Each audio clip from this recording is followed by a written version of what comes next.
Hey everybody, Aunty Crafty here. I'm going to show you a tip based on some questions I've been getting for all the glyphs and extras that come with fonts that aren't really easy to see, easy to reach.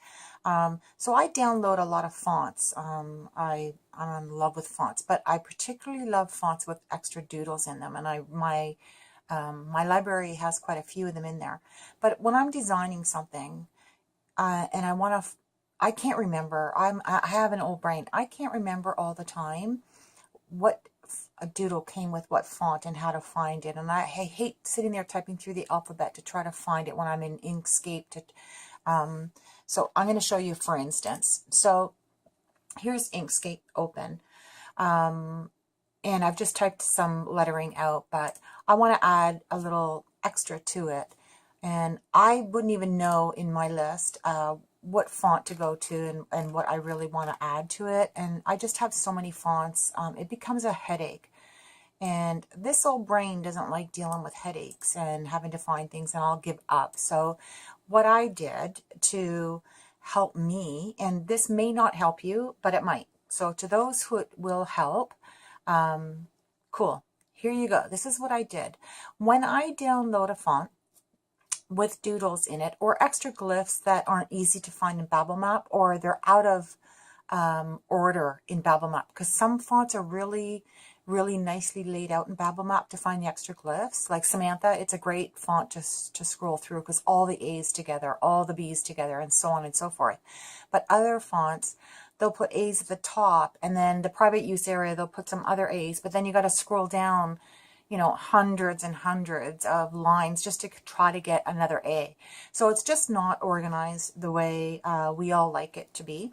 So for the doodles and for fonts that aren't organized properly in BabbleMap, what I've done is I created a file folder specifically for the fonts that have those extra doodles. And I take the doodles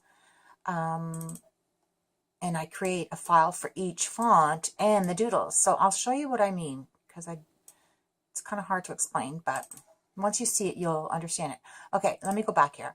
This is my SVG folder. So this is all organized by what it is. As you can see, you know, bathroom, babies, awareness, all that sort of stuff. I keep everything really organized because it's easier for this old broad. For those of you who haven't organized things, let me tell you, as soon as you start keeping things organized by theme or whatever it is, it's going to make your life much easier to find things. So I can go into any file, and if I'm looking for just, say, Thanksgiving files, I can go into the Thanksgiving folder. And I keep a ping and the SVG of everything, so I can quickly just scroll through and see which one I want. Now, as far as the font one goes, so here's the one with the extra doodles in it. It's called Font Infos Extras Doodles, whatever. That's the folder that I created specifically for fonts that have extra doodles. So say, for instance, CLN Explorer, they had a lot of extra doodles in it. So I made 2 pages full of, I separated all the doodles, you know, this many on this page, and then I did another page. So I put it all on 2 different files of SVG, so I can drop it in when I'm designing, and then it pulls them up, and I'll show you that in a second. And then I do it as the ping as well. So I'm going to now go to pull up that folder that has all the extra doodles in it, and I'm going to scroll down till I come to the Kittle font that I want. So I just keep going. This is what I'm looking for, right? So I'm going to pull up the SVG version of it, and I'm just going to insert it. And I'm going to grab it, put it off to the side, and then I'm going to click ungroup, because I group everything before I do it. So here's the one that I want. It's been separated, and there we go. It's inserted. So now I can grab these and I can just delete them. Unless I want to sit there and play with different ones and whatnot, then I'll do that. But there we go. It's inserted. It's exactly what I want it to be.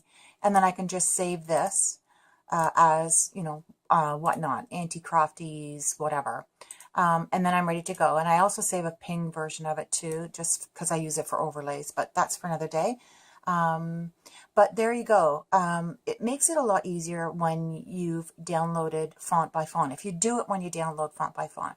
So every time you download a font with the extra doodles in it, or glyphs that you really don't want to sit there and scroll through when you're already in Inkscape, and you just want to drop and load and delete the ones you don't need, this is the way I found it to be quite easy.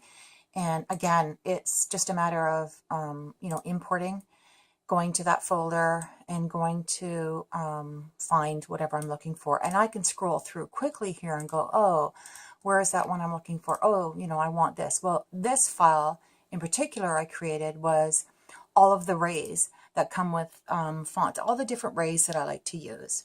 So rays are those little splattery things that everybody likes to use in designing.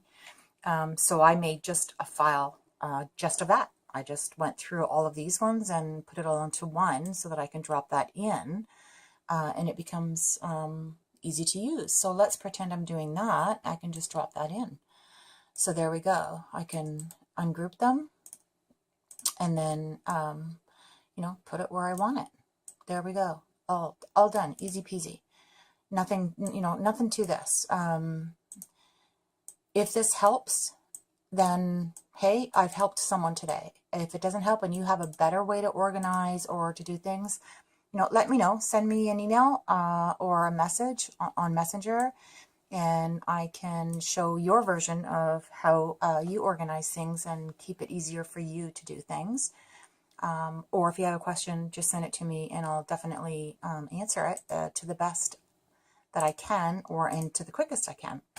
So that is it. Thanks to those of you who do message me on a regular basis and ask me questions or ask me to do a video or tutorial. I love hearing from you and I love your support.